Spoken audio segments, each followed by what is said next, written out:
Taste the Daily.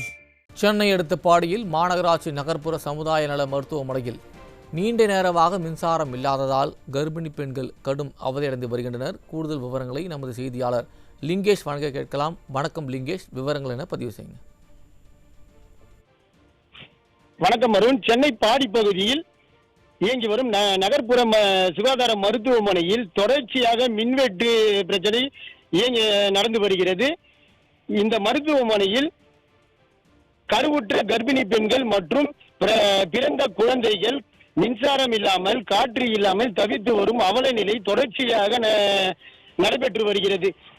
இன்று பிறந்த குழந்தைகளுக்கு காற்று வசதி இல்லாமல் பெற்றோர் மற்றும் உறவினர்கள் கையில் கிடைத்த அட்டைகள் மற்றும் அவ்வப்போது கிடைக்கின்ற பொருட்களை வைத்து குழந்தைகளுக்கு காற்றை வீசி வரும் அவல நிலை நடைபெற்று வருகிறது. தொடர்ச்சியாக மருத்துவமனையில் சிகிச்சை பார்க்கக்கூடிய, அதாவது மருத்துவமனை இருக்கக்கூடிய இடத்திற்கு சுற்றுப்புறமாக உள்ள மன்னூர்பேட்டை, அம்பத்தூர், பாடி, முகப்பேர் பகுதியில் உள்ள கர்ப்பிணி பெண்கள் மற்றும் வயது முதியவர்கள் இந்த மருத்துவமனையில் அதிகப்படியாக உள்நோயாளியாகவும் அவ்வப்போது நோயாளிகளாகவும் சிகிச்சை பெற்று வரும் நிலையில் இது போன்ற மின்வெட்டினால் பெரிதளவு பொதுமக்கள் மற்றும் நோயாளிகள் பாதிக்கப்பட்டு வருகின்றனர் என்கின்ற புகார் எழுந்த வண்ணம் இருந்துள்ள நிலையிலும் இதுவரை திமுக அரசு இது குறித்து எந்த விதமான நடவடிக்கை எடுக்காத நிலையில் பொதுமக்கள் தொடர்ச்சியாக பாதிக்கப்பட்டு வருவது குறிப்பிடத்தக்கது. அருண்.